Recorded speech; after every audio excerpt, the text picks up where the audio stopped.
All right, my fitness pal. So if you look down below, you can see the diary. So go to that. And then you're going to go scroll all the way down until you find nutrition. You pull up here, you find the calories up at the top, and you can see a pie graph. You can go down below, find the goals, and hit goals. And this is where you can change your calories and your macros as far as the carbs, proteins, and fats. So you can just kind of play around with this. Notice here you do have to round up or down for the percent for the macros. Make sure you save that, and then you can come out of there, and let's go to the second one, the nutrients. This is my favorite portion here because it allows you to see how many macros you've eaten for the day and how many you need to get.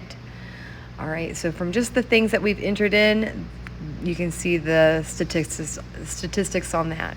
Let's go ahead and move over to the macros, and this is another pie graph. This is also where you can change your macros as well. Okay, if you notice the blue with the goal, the blue 150, that's where you click and you can change your macros. All right, so let's get out of that and let's go back to the diary. And let's go to your breakfast. Let's add a food. All right. So I'm trying to delete this here. And they've kind of changed this a little bit, so I'm going to have to play around and figure out how to delete it again. But there is a way you can delete things. Okay, so let's just go ahead and let's search for something in the search bar. All right, so any kind of food that you ate or want to eat or whatever, you can search for it here. Just make sure you push search. It comes up. Pick whatever you're looking for.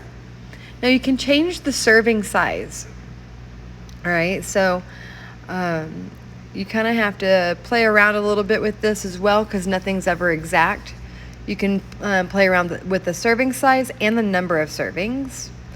So come out of there and let's go ahead and add something from our history. You can tell here it added the vegan bacon to your history. So every time you add something, it should be here so that it's more convenient and faster for you to add your foods in.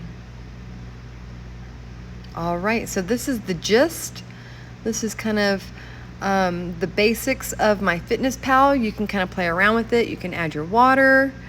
I don't suggest adding your exercises. All right, have fun.